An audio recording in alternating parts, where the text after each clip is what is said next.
Soma's baking and cooking থেকে আমি সোমা বলছি। রোজ রোজ ডাল ভাত মাছ তরকারি খেতে কারোরই ভালো লাগে না, তাই চলুন আজ আপনাদের সাথে একটু অন্যরকম রেসিপি শেয়ার করি। Chicken lemon coriander rice. এটার সাথে কিন্তু খালি রায়তা হলেই খাওয়া হয়ে যায়। ওপর দিয়ে একটুখানি ধনেপাতা ছড়িয়ে দিচ্ছি। এর সাথে কিউকুম্বার রায়তা সার্ভ করে দিলাম। গ্যাসে একটা কড়াই বসিয়েছি, হোয়াইট অয়েল দিচ্ছি। হোয়াইট অয়েলের সাথে 2 চামচ মাখন দিয়ে দিলাম। মাখনটা তেলের সাথে গলে যাওয়া অবধি অপেক্ষা করব। এবার 1 চামচ মানে উঁচু 1 টেবিল চামচ রসুন কুচি দিয়ে দিলাম।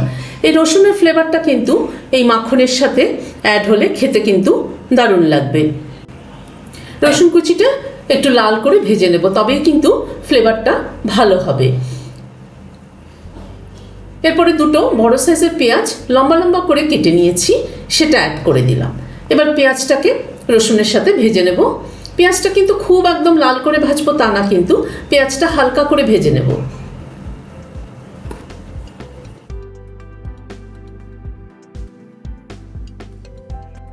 পেঁয়াজটা একটু নাড়াচাড়া করে হালকা করে ভেজে নিলাম।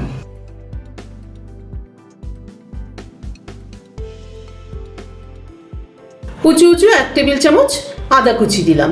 এ সমস্ত রাইসগুলোতে কিন্তু পেস্ট ব্যবহার না করে কুচি ব্যবহার করলে কিন্তু খেতে বেশি ভালো লাগে। মুখে যখন বাইটে পড়ে খেতে খুব ভালো লাগে।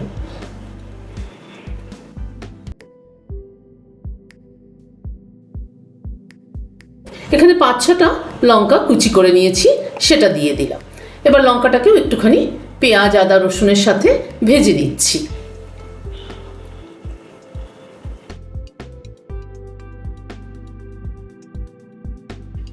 এখানে খানিকটা ধনেপাতার ডাঁটি ব্যবহার করলাম ফ্লেভারের জন্য।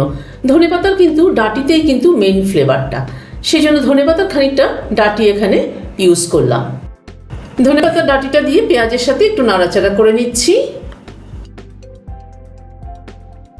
যেহেতু এটা লেমন কোরিয়ান্ডার চিকেন রাইস, সেই জন্য ধনেপাতার ফ্লেভারটাকে অ্যাড করার জন্য ধনেপাতার ডাঁটিটাকে এখানে দিয়ে ভেজে নিচ্ছি পেঁয়াজের সাথে, কারণ ধনেপাতার ডাঁটির ফ্লেভারটা এটার মধ্যে অ্যাড হলে খেতে খুব ভালো লাগবে। 250 গ্রাম বোনলেস চিকেন জল দিয়ে নুন দিয়ে সেদ্ধ করে নিয়েছি, নিয়ে একটু বড় বড় টুকরো করে ছাড়িয়ে নিয়েছি। একদম কিন্তু খুব মিহি করে ছাড়াইনি, তাহলে হতো কি মিহি করে ছাড়ালে ওটা ভাজতে ভাজতে একদম মিশে যেত। সেই জন্য একটু বড় বড় টুকরো করে ছাড়িয়েছি, যাতে মুখে পড়লে ভালো লাগে খেতে। এবার এখানে একটু 1 চামচ নুন দিয়ে দিচ্ছি।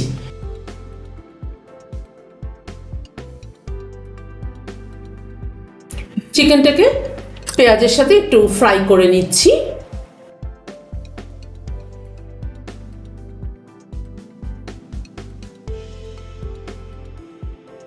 চিকেনটাকে ফ্রাই করে নেওয়ার পরে এবার ভাতটা অ্যাড করছি।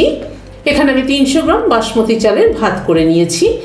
ভাত করেছি, গরম জলটাকে ভালো করে ফুটিয়ে নিয়ে চালটা হাফ অ্যান আওয়ার ভিজিয়ে রেখেছিলাম। চালটাকে দিয়ে একটু শক্ত থাকতে ভাতটাকে নামিয়েছি, কারণ যেটুকু শক্ত থাকতে নামিয়েছি খুব হালকা সামান্য শক্ত থাকতেই নামিয়েছি, সেটাই ভাতটা ফ্রাই করার সাথে সাথে সেটা কুক হয়ে যাবে। ভাতটা অ্যাড করার জন্য আরও 1 চামচ নুন এখানে দিয়ে দিচ্ছি, দিয়ে পুরো ভাতটাকে মিশিয়ে নিচ্ছি। পেঁয়াজ চিকেন সব কিছুর সাথে ভাতটাকে মিশিয়ে নিচ্ছি ভালো করে। ভাতটাকে কিন্তু একটু ভেজে নিতে হবে, ভালো করে একটুখানি ভাজলে পরে তবেই কিন্তু খেতে ভালো লাগবে। একদম দিয়েই যদি হালকা একটু নাড়াচাড়া করে নামিয়ে ফেলি তাহলে কিন্তু ভালো লাগবে না, একটুখানি ভাজতে হবে।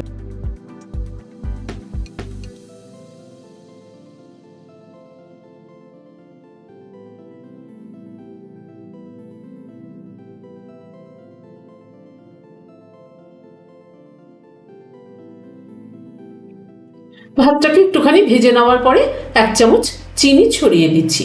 একটুখানি নুন মিষ্টিটা যদি ব্যালেন্সটা ঠিক না হয় তাহলে কিন্তু খেতে ভালো লাগবে না।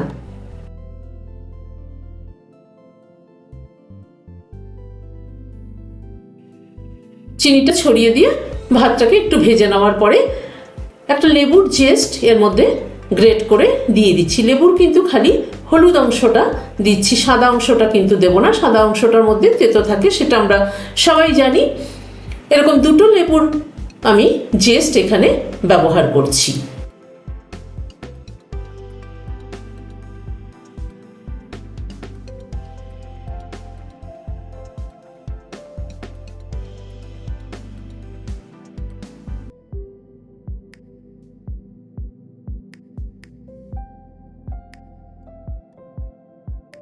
লেবুর জেসটা দিয়ে একটু মিশিয়ে নিলাম।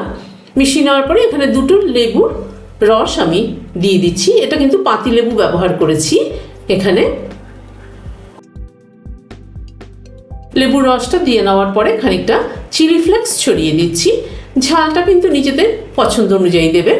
আগে কাঁচা লঙ্কা ব্যবহার করেছি, এখন আবার চিলি ফ্লেক্স দিলাম। চিলি ফ্লেক্স ও লেবুর রসটা দিয়ে একটু মিশিয়ে নেওয়ার পরে খানিকটা ধনেপাতা কুচি ছড়িয়ে দিচ্ছি। ধনেপাতা কুচি ছড়িয়ে দেওয়ার পরে ভাতটাকে আবার একটুখানি মিশিয়ে নেব।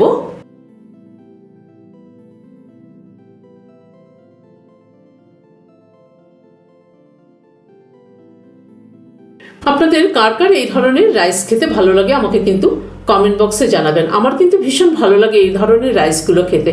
আর কিছু লাগে না, সাথে একটু রায়তা হলেই কিন্তু দুপুরের লাঞ্চ হয়ে যায়। রাইসটা রেডি হয়ে গেল, গ্যাসটা বন্ধ করে দিচ্ছি। আমার আজকের এই রেসিপিটি আপনাদের কেমন লাগলো আমাকে কিন্তু অবশ্যই কমেন্ট বক্সে জানাবেন। আজ তাহলে এখানে শেষ করছি, দেখা হচ্ছে আবার পরবর্তী ভিডিওতে। নমস্কার।